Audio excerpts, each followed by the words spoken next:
widely spoken about in panels like this, because I feel like it's such a missing elephant in the room. Well, I think on television that you saw it in all three shows. And we know that people learn. So we I guess, as writers, we take it for granted maybe because we know that what we do is seen. And we actually know that studies have shown, so that we did a study on ER, the first study of a pre-test and post-test non-retrospective study, where we found out that people who watched a show about HPV and cervical cancer, that 9% knew that HPV caused cervical cancer before the show aired.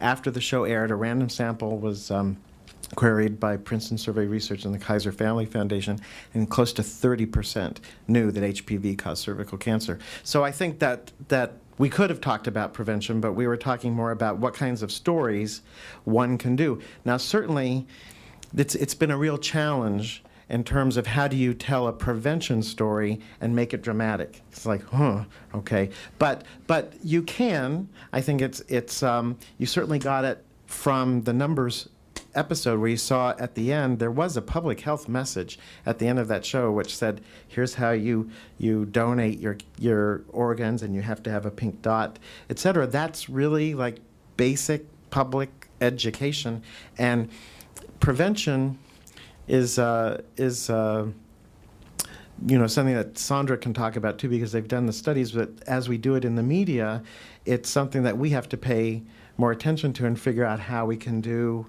it dramatically. Do you guys have anything to say? It's the challenge. Yeah, and I think that's where the dealing with the networks, and we don't have to get deep into the politics of that, but that's where that becomes an issue, because sometimes they're for it. Like in the Harvest episode, we ended up like deleting Act 6 and put our PSA in the page, and CBS was really excited about it. But there were other times that, we got significant pushback from the network because for whatever reason they didn't think that was our job. They didn't think that they were too concerned that we might get it wrong, since we're not educators, we're television writers. Go ahead. Just might add something. It's this is the same story that it's a lot more dramatic to tell a story about a plane crash than a plane landing safely, right? And so. Often these things get told, at least when I've thought about this, as failures of prevention. And so that's one way to approach it. But, you could do head-to-head comparisons of, side-by-side countries where Uganda's done a great job and Rwanda hasn't, right? I mean, there are those kinds of things, but it gets to be a bit of a stretch. First you have to explain where they are and, all that stuff. Yeah.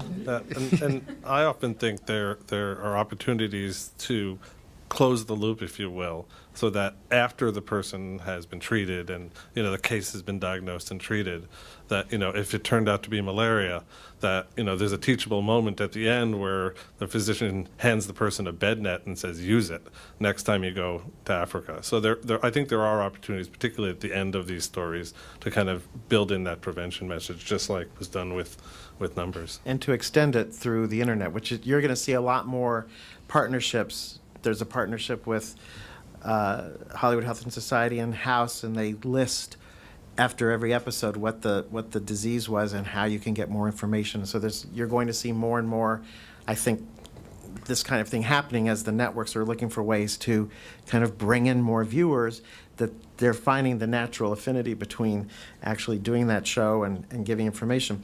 Dr. Yamada, we're going to close, so I want to close with you and ask you what would be your hope for writers to get out of this and the work that you've been doing?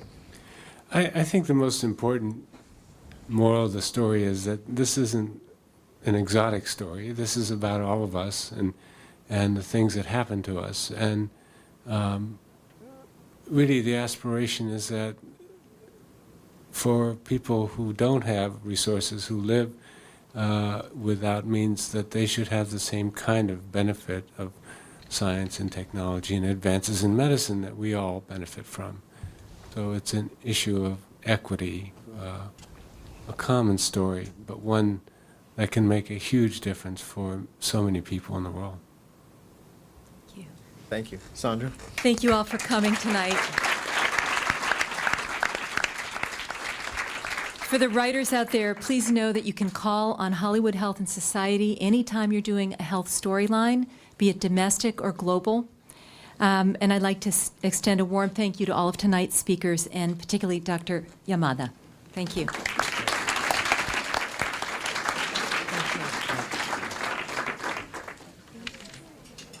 Who told you that strongyloidiasis was a benign disease?